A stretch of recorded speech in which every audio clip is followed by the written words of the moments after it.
CA is one of the best career options, लेकिन उससे पहला एक स्टेप है सी एग्जाम्स क्लियर करना। सी एग्जाम्स क्लियर करने के लिए आपको चाहिए सही गाइडेंस और सही मेंटोरशिप। हम इस यूट्यूब चैनल के थ्रू और अपनी online classes, MCQs, test series और बहुत सारे शॉर्ट कोर्सेज के थ्रू पूरी कोशिश करते हैं आपको सही गाइडेंस और सही मेंटोरशिप देने की। हमसे जुड़ने के लिए इस चैनल को सब्सक्राइब करें और हमारे कोर्सेज के लिए हमारी वेबसाइट विजिट करें www.caconnect.in और हमारी ऐप डाउनलोड करें edu91।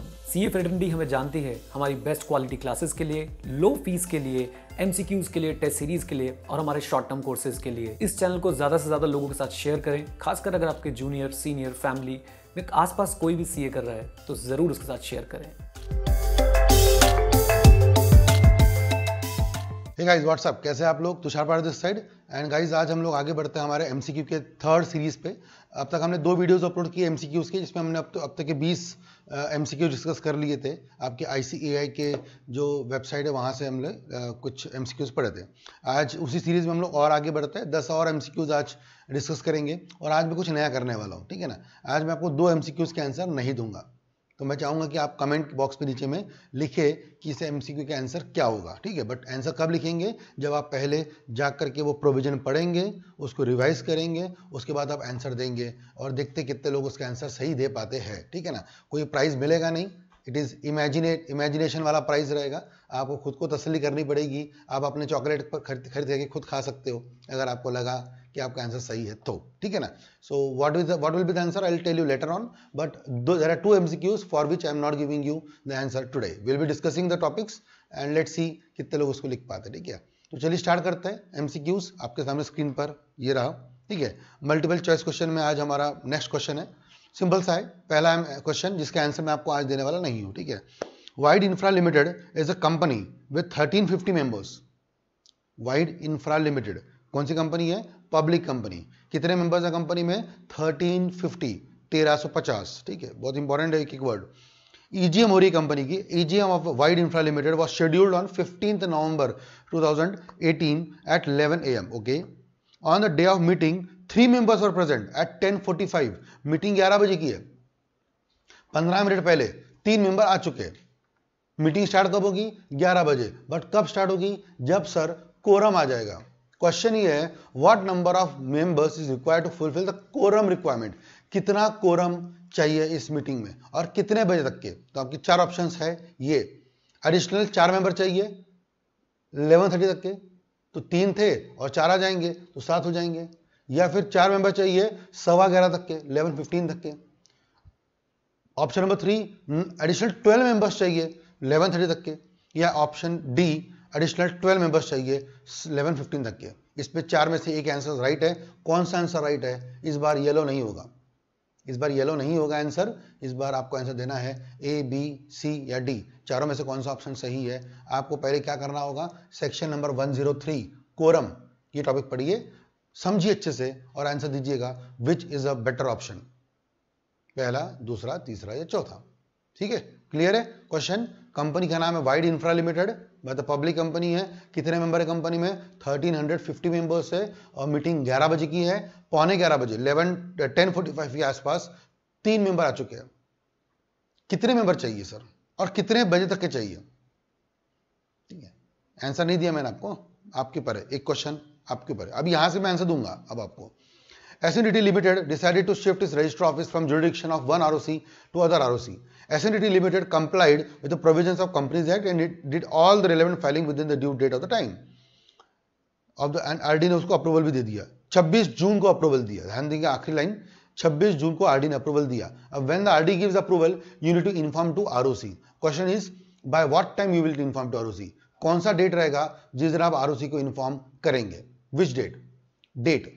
इस पे 2 आंसर्स आए, मतलब 2 तरीके से मैं बताता हूं आपको। देखो, 11 जुलाई, 25 जुलाई, 11 अगस्त या 25 अगस्त, 4 में से एक ऑप्शन रहेगा। Now first of all the same question can come in 2 ways. एक तो पूछेगा 15 डेज, 30 डेज, 45 डेज और 60 डेज। आरडी के अप्रूवल मिलने के कितने दिन के अंदर फाइल करना पड़ता है? Answer is 60 days, 60। तो अगर ऐसा आप अगर ध्यान देंगे तो कब मिला था आरडी अप्रूवल? उधर ऊपर देखो सेकेंड लास्ट लाइन में 26 जून को मिला था। तो 26 जून से 26 जुलाई, 26 जुलाई से 26 अगस्त, ऑलमोस्ट कितने दिन होता है? 60 डेज, बट बीच में जुलाई का 31 डेज भी होता है, इसलिए वो सब कैलकुलेशन कर लिया जाए तो बेटर आंसर कौन सा आएगा, 25 अगस्त। ठीक है, तो ये क्वेश्चन अब देखो यहां पे ऐसा पूछा गया है, एग्जाम में ऐसा नहीं आएगा, सेम क्वेश्चन आएगा और एग्जाम में क्या पूछा जाएगा, आरडी अप्रूवल कब मिला, 25 जून को, कितने दिन के अंदर आप फाइल करेंगे, 15, 30, 45 और 60, और फिर आप क्या बोलेंगे, तुषार सर ने तो पढ़ाया ही नहीं हमको ऐसा क्वेश्चन, सर पढ़ाया था बट तरीके अलग अलग हो सकते हैं, इस बार ऐसा आ गया, अगले बार कैसा आएगा, डेज में आ जाएगा, डेज में आएगा तो आप ऐसे सॉल्व कर सकते हो, ऐसे आया तो डेज में कर सकते हो। ठीक है, तो ये ध्यान आपको रखते चलना है। तो answer is 60 days from the date of RD approval, you need to inform to ROC. ठीक है, next question, Swastik private limited pass SR for change of name of Swastik Darshan limited. Swastik private थी, उसको स्वस्तिक दर्शन प्राइवेट लिमिटेड बना रहे हैं। ओके, 30 मई को किया। ठीक है, relevant MCA filing was done on due time and then the company got its new stationery printed वगैरह सब 1 जुलाई को। However, there's a delay in issue of COI, Certificate of Incorporation, and company received the same on 20th August, which was issued on the date of 10th August. इस पूरे question में 4 dates दी हुई है। 30 में पहला लाइन, ठीक है, third line में 1 जुलाई, 20 अगस्त, 10 अगस्त, 4 डेट्स दी हुई है। तो हुआ, मैं फिर से बताता हूं, 30 मई को क्या हुआ, अपन ने डॉक्यूमेंट्स फाइल किए 30 मई को, जून पूरा वेट किया, हमको लगा जून 1 महीना वेट किया है, जुलाई तक तो क्या आ जाएगा, नया सर्टिफिकेट आ जाएगा। तो जुलाई में कंपनी ने क्या कर दिया, नया स्टेशनरी प्रिंट कर दिया with new name, letterheads, PAN card, ऐसा सब के लिए अप्लाई करने की कोशिश कर दिया, सामने नोटिस बोर्ड बदल दिया, सामने का जो सब कुछ बदल दिया, बट COI नहीं आया। अब COI कब आया, वो आया 20 अगस्त को, 20 अगस्त को COI कंपनी के पास आया, और जब COI आया उस पर डेट क्या छपी हुई थी, 10th अगस्त। क्वेश्चन ये है, company want to enter into lease agreement with new premises, when they can do such agreement, मतलब कौन सी डेट के दिन कंपनी का नाम नया है ऐसा माना जाएगा। 4 डेट्स आपके पास थी, 30 मई, 1 जुलाई, 20 अगस्त, 10 अगस्त। इन चारों डेट्स में से कौन सी डेट आपको लगती है, ये चारों डेट में से, तो इसके लिए आपको ध्यान रखना पड़ेगा कंपनी का incorporation chapter, certificate of incorporation, section 9, section 10, 11, वो पूरा एक बंच आता है, वहां पे पढ़ते हो आप। ठीक है, उसके मुताबिक जब आप COI मिलता है आपको, इट्स अ कंक्लूसिव एविडेंस, और जो डेट सर्टिफिकेट ऑफ इनकॉर्पोरेशन में छपी होती है वही डेट क्या होती है, कंक्लूसिव एविडेंस। सब भले ही कब मिला है, 20 अगस्त को, बट डेट क्या डली हुई थी, 10 अगस्त। आंसर क्या रहेगा हमारा, 10 अगस्त। ठीक है, तो I hope you got this question, simple सा। COI में डेट कोई भी छपी हो, कोई भी छपी हो, डेट जो छप गई it is final, conclusive evidence. I hope you have heard about the concept of company का जो सर्टिफिकेट ऑफ इनकॉर्पोरेशन है वो है कंक्लूसिव एविडेंस। ठीक है, next question, JX Limited, an unlisted public company, has its register office in Mumbai. Company office Mumbai में, very good. Due to shortage in the storage space, the BOD of JX Limited decided not to preserve the books of accounts and documents and accounts. The board has approached you to seek an advice. 2 option पूछ रहे, जगह कम है मुंबई में, वैसे मुंबई में बहुत जगह problem होती है, इतनी महंगी जगह है, ऊपर से जगह नहीं है, and they can purchase a new property in Mumbai. मजाक थोड़ी, हलवा थोड़ी है, नई प्रॉपर्टी ले लो। सो दे आस्क यू कि मैं इतना बुक्स को क्या करूं, स्क्रैप कर दूं, फेंक दूं, क्या करूं। तो आपके पास 3-4 ऑप्शन मैं दे रहा हूं, आप बताइए कौन सा ऑप्शन ठीक लगता है इस सिचुएशन में। ठीक है ना, the company is not mandatory required to maintain register, बहुत ही घटिया ऑप्शन। कंपनी को मैंडेटरी नहीं है, रखना रखो मत रखो, अच्छा मजाक है। स्टैच्यू रजिस्टर, नाम लिखा statutory, what is statutory, compulsory register, section number 128 की बात हो रही है। ठीक है ना, बुक्स मेंटेन करने चाहिए, और ये बोलता है कि मेंटेन करने की जरूरत ही नहीं है, तो ये तो ऑप्शन ही बहुत घटिया है। ठीक है, दूसरा, company can make space by destroying all statutory registers and records which are older than 8 years. 8 साल पुराने सारे रजिस्टर फेंक दो, सारे। सर 8 साल का पॉइंट है, बट सारे, ठीक है। तीसरा, company can shift the statutory registers and records at JX limited branch office at Pune, जहां पर की 1/10 of the members reside, section number 91 place of keeping, और 94 भी आता है उसमें, place of keeping books and records at some other place. ठीक है, जहां पे कि कितने लोग रहते हैं उस सिटी में, 1/10 के ऊपर मेंबर रहते हैं। बेस्ट आंसर इज C, और D भी देख लो पहले। The company can digitize the all the statutory registers and record, digital बना लो, बट जो बेटर ऑप्शन है वो है सी, कि कंपनी अपना ऑफिस जो है बुक्स रखने का वो कहाँ शिफ्ट कर ले, पुणे में। अच्छा यहाँ पे पुणे लिखा हुआ है, it can be some other place also. अब ये क्वेश्चन केस लॉ में बन के आ सकता है। केस लॉ बन के कैसे आ सकता है कि कंपनी है, उसका register office let's say Nagpur में, and the company want to keep the books of accounts at Delhi. Can they keep the books of accounts at Delhi?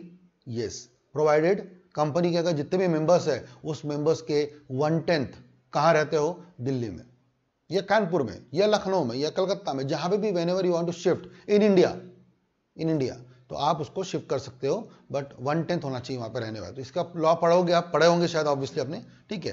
तो नहीं पढ़ेंगे तो आप मेरे लेक्चर्स ले सकते हो, वीडियो 91 पे आपको बताया था सर ने भी, शायद मैंने भी बता देता हूँ कि you can go for the thorough lectures, जो पूरे क्वालिटी लेक्चर्स रहेंगे। आपको चाहिए तो you can purchase from EDU 91 app, right. Anyways, MCQ में next question, mister Pushkar wishes to start his own venture with an idea of recycling of plastic waste को recycle करना है। अच्छा काम है, ठीक है, देश का भला कर रहे हैं ना हम लोग। He approaches you for the advice as to decide on which type of entity should he incorporate। कौन सी कंपनी बनाई जाए, private company, public company, LLP, producer company, section 8 company, investment company, banking company, कौन सी company. In aspects of, 3 बातें आप लिखी हुई है, taxation में एडवांटेज मिले, कैपिटल फंडिंग में इजी हो, और मॉनिटरी बेनिफिट्स मिलते हैं प्रमोटर्स को। सर इसमें आप देखो, बिना क्वेश्चन पढ़े भी आप आंसर लगा सकते हो। Just focus on 2 things, business कौन सा है, रिसाइकलिंग ऑफ प्लास्टिक्स, ठीक है, प्लास्टिक को रिसाइकल करके वेस्ट से वापस से अच्छा कुछ बनाया जा रहा है, अच्छी चीज। दूसरा, they want to take advantage of taxation. ये दोनों फायदे कहां पे मिल रहे हैं आपको, ठीक है। LLP बनाने से, प्राइवेट कंपनी, सेक्शन 8 कंपनी, या फिर प्रोड्यूसर कंपनी। प्रोड्यूसर कंपनी तो बिल्कुल भी नहीं है, क्योंकि यहाँ पे कोई एग्रीकल्चर का काम वाम तो नहीं हो रहा है, ठीक है। प्राइवेट कंपनी या LLP बना के भी कोई मतलब नहीं है। Best is obviously section 8 company, क्योंकि यहाँ पर आपका जो एक्टिविटी कौन सी है, promotion, welfare of society, economy के लिए भला कर रहे हैं आप, क्या बना करके, रिसाइकलिंग ऑफ प्लास्टिक वेस्ट, ठीक है, जमा, सिंपल था। Swiss commodities private limited was incorporated in 2015। अच्छा, इसका भी आंसर मैं आपको देने वाला नहीं हूं। तो एक क्वेश्चन पहला वाला था कोरम वाला, और अब ये क्वेश्चन, इस 2 के आंसर आप लिख के देंगे मुझे नीचे कमेंट सेक्शन में, ठीक है ना। Swiss Commodities Private Limited was incorporated in 2015. Company was not running its business properly due to unexpected ups and downs. It could not hold its first AGM. अब तक की कंपनी 2015 में बनने के बाद 2016 में अब तक के पहली AGM भी नहीं ली है, और कंपनी बहुत उतार चढ़ाव थे, बहुत इश्यूज थे। सो कंपनी चाहती है for the extension of time for holding AGM from the ROC। Extension, कितना एक्सटेंशन मिल सकता है, on which grounds company can get extension. आपके ऑप्शन रहे ये, पहला, एक्सटेंशन मिलेगा ही नहीं, दूसरा 3 महीने का मिलेगा, ठीक है, तीसरा, डायरेक्टर प्रूव करता है कि सर मेंबर्स, कंपनी प्रूव करती है डायरेक्टर्स कम हो गए, या कंपनी प्रूव करती है कि मेंबर्स ही नहीं थे। कौन सा बेटर ऑप्शन है, पहला, दूसरा, तीसरा या चौथा? इसका आंसर मैं नहीं दे रहा हूं, आप इसका ट्राई करेंगे और आंसर लिखेंगे, लेकिन सेक्शन नंबर 96 पढ़ने के बाद जो बात करता है AGM को लेकर बात जो करती है, वो टॉपिक है section 96, extension of AGM। Easy है बहुत answer, but please please please पढ़िए और कमेंट करिएगा, ठीक है ना। चलिए आखिरी के 1-2 क्वेश्चंस और। ABC limited wanted to issue renewable preference shares for a period of 35 years. Advice, 35 years के प्रेफरेंस शेयर होते हैं क्या? नहीं होते हैं, ठीक है ना। Yes, they can issue renewable preferences. दूसरा, they can do so, but only for 30 years. तीसरा, instead of issuing 35 years के लिए they should issue irrenewable, वो तो पॉसिबल ही नहीं है। और चौथा, yes they can do for 20 years। तो सही बताओ तो आंसर A एंड C तो बिल्कुल भी नहीं है, B और C में कंफ्यूजन हो सकता है, 20 या 30। आंसर इज D इस क्वेश्चन में। अब यही क्वेश्चन एग्जाम में आएगा और ऊपर में क्या लिखा रहेगा पता है इसमें, ABC इंफ्रास्ट्रक्चर लिमिटेड। अब सेम क्वेश्चन में क्या लिख के आ गया, ABC इंफ्रास्ट्रक्चर लिमिटेड, कंपनी कौन सी है, इंफ्रा वाली। ये जो ऑप्शन है ना आपका, ये हो जाएगा B। समझे?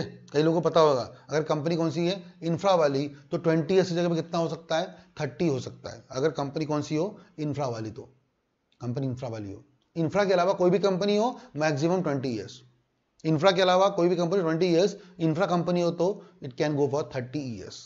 सो 35 तो पॉसिबल है ही नहीं. And the same question can go for case law also, that ABC Limited want to issue a debenture for 30 preference shares for 35 years, advise the company. तो how you'll write the case law, मैंने बताया था आपको याद है, day 1 पे भी 4 paragraphs. पहले पैराग्राफ में the company cannot go for issue of preference share for 35 years, section 55 of the Companies Act 2013. फिर आपने लॉ लिख दिया, फिर फैक्ट्स लिखे और चौथे पैराग्राफ में कंक्लूजन लिखा.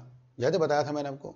और otherwise you can go for 3 paragraphs also. पहले पैराग्राफ में provisions, paragraph 2 the facts of the case, and third paragraph the legal answer, your answer जो भी रहेगा. ठीक है ना. Anyways, तो ये क्वेश्चन भी सिंपल सा था. Mr. X is a shareholder of Mark Private Limited. Mark, ठीक है. He transferred his shares to his daughter Miss D in the month of February. Registration of such instrument of transfer is still pending by the company. अभी तक के father ने अपनी बेटी को shares transfer किए फरवरी महीने में, और कंपनी ने अब तक के बेटी के नाम पे शेयर्स रजिस्टर किए नहीं है. In the scenario, Companies Act 2013 states certain provisions which has to be kept in mind by the company. कौन सी बातें कंपनी के दिमाग में रहनी चाहिए while granting some advantages. ठीक है. पहला, the company has to transfer the dividend in relation to such shares to the dividend unpaid dividend account. जब तक ट्रांसफर पेंडिंग है तो पैसे कहाँ ट्रांसफर कर दो, अनपेड डिविडेंड अकाउंट में. ये ऑप्शन सही है. The company has to transfer dividend in relation to such shares to the transferee. Sir transfer तो रजिस्टर हुआ ही नहीं है, किस टाइम पे करोगे आप? मुझे लगता नहीं बी ऑप्शन सही है. The company has to issue fully paid up bonus. ये क्या है? ये तो ऑप्शन ही नहीं है, घटिया ऑप्शन है. क्वेश्चन कौन सा है? Chapter number 8, that is dividend, वहां से आ रहा है. ठीक है ना. और चौथा, the company has to issue fully paid up bonus share in the name of transfer. एक में ट्रांसफरर, एक में ट्रांसफरी. सभी ऑप्शन घटिया है. बेस्ट ऑप्शन पहला वाला है. जब तक के ट्रांसफर रजिस्टर नहीं होता किसके नाम पे, ट्रांसफरी के नाम पे, तब तक के वो पैसे कहां जमा रहेंगे, अनपेड डिविडेंड अकाउंट में. ठीक है. इसके लिए आपको वो section number 123, 124 chapter of dividend पढ़ना पड़ेगा अच्छे से. ठीक है ना. एनीवेज, एक दो क्वेश्चन और डिविडेंड के, बहुत इजी है. XP limited declare 12% dividend to it equity share holder.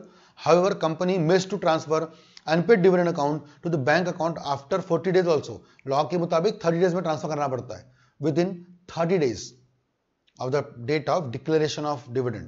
AGM के 30 दिन के अंदर आपको लोगों को पे करना है. 40 डेज हो के पे नहीं हुआ, कितना इंटरेस्ट आएगा? बहुत सिंपल है, जाके पढ़ लीजिएगा section 123, 124. you'll understand it is 12% per annum. ठीक है. इसमें कोई दम नहीं था, इसमें तो कुछ पढ़ाने लायक नहीं है. ठीक है ना. AGO Private Limited made a private placement offer to identified people. It was clearly stated that such people have no right of renunciation. Renunciation मतलब if a person is not interested to buy, he can renounce to some other person. ठीक है. Section 42 की बात हो रही है. Company received share application money within period, okay, but however could not allot within 60 days. अगर आप section 42 पढ़ेंगे तो उसमें पूरा स्लैब है. 60 दिन में आपको क्या करना पड़ता है, allot. If you do not allot within 60 days, 15 days के अंदर आप क्या कर सकते हो, विदाउट इंटरेस्ट रिफंड कर सकते हो. वो सब आपको लॉ में पढ़ने मिलेगा, एक बार पढ़ लीजिएगा. तो company is liable to pay interest if they fail to do so. Question is, last line 2 line पढ़िएगा, within how many days company has to repay the share application money to avoid interest. तो मैं बता दिया 15 days का answer यहाँ पे आता है. ठीक है ना. इजी है, तो इसमें भी कोई दम नहीं था. ठीक है. This was also simple question. So बहुत सारे सिंपल क्वेश्चन हमने आज डिस्कस किए. लास्ट में आते हैं क्वेश्चन पे. XYZ Private Limited has to pass a resolution in general meeting to accept deposit from its members. Section number 73, deposits. ठीक है. Terms conditions of the company are finalized in consultation with the RBI. Company accepted deposits of 30 lakhs in a year. एक साल में 30 लाख का deposit हो चुका है और उनको और डिपॉजिट लेना है. क्वेश्चन है कितना टका, कितना परसेंटेज आप डिपॉजिट ले सकते हो. आप 30 लाख लो, 60 लाख लो, 60 करोड़ लो. I am not interested. I am just interested in there is a limit in the deposit chapter that इतना लेवल, इस परसेंट के ऊपर आप डिपॉजिट एक्सेप्ट नहीं कर सकते. Of the paid up share capital, reserves and premium account. वहां पे 3 वर्ड लिखूंगा आखिरी में. इसका बोल दिया मैंने आंसर. ठीक है ना. इसका 35% इज अ लिमिट जितना आप डिपॉजिट एक्सेप्ट कर सकते हो टोटलिटी में. ठीक है. तो ऑप्शन दिए आपका 15, 25, 35, 45. Answer is 35. ठीक है. इसमें ज़्यादा कोई क्रिएटिविटी थी नहीं, तो I hope that this is simple. ठीक है. तो दैट्स इट गाइस. आज हमने 11 एमसीक्यूज पढ़े, 11. ठीक है. 11 एमसीक्यूज पढ़े. 2 के आंसर मैंने आपको दिए नहीं है, उसके आंसर आपको पढ़ने हैं. जो आपको पहले थ्योरी पढ़नी होगी, एक तो कोरम वाला और एक सेक्शन 96 जो मैंने बताया था आपको एक्सटेंशन ऑफ AGM वाला, ठीक है। 2 क्वेश्चन से आपको पढ़ने होंगे और पढ़ के फिर आप प्लीज मुझे आंसर दीजिएगा कमेंट पे। I will pin the statement, मैं आपके वीडियो डालने के बाद उसमें डाल दूंगा, आप उसके नीचे आंसर दिया करें अपना, what is the answer as per your knowledge, ठीक है।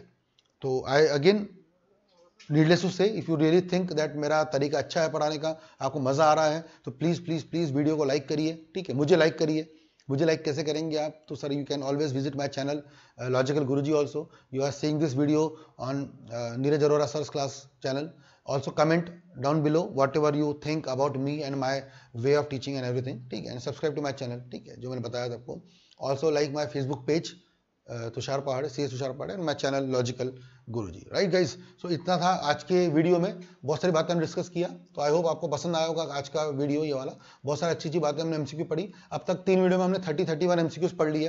पहले दिन 10, फिर 10 और फिर अब 11, तो 31 MCQs पढ़ लिए। ऐसे अगर हम सोचो जरा 15-20 दिन भी कर लिए सर, 200-250 MCQs हो जाएंगे, और आपको एक तरीका आ जाएगा हाउ टू टैकल, कैसे करना होता है चीज़ों को, ये आपको एक आइडिया तो आ जा रहा है, ठीक है। तो बस इतना ही काफ़ी है मुझे लगता है आपके नॉलेज को एनहांस करने के लिए। और बाकी जो भी लेक्चर्स आपको परचेस करने मेरे, if you think that you want to buy some lectures, you can go to edu91 app. Also there is 1 chapter of prospectus so which you can read, because MCQ पढ़ाना अच्छा लग रहा होगा शायद आपको, बट आपको ये भी देखना होगा तुषार सर अच्छा पढ़ाते भी कि नहीं। तो एक मेरा वीडियो भी देख लीजिए प्रॉस्पेक्टस चैप्टर पे, पूरा प्रॉस्पेक्टस चैप्टर सेक्शन 23 से लेकर 42 तक के पूरा कवर्ड है, cover that and then give a review also, give your suggestion also, ठीक है ना। So we'll stop here in this video and see you soon in the next video, that is 4 series of MCQ. Till then, bye bye and take care.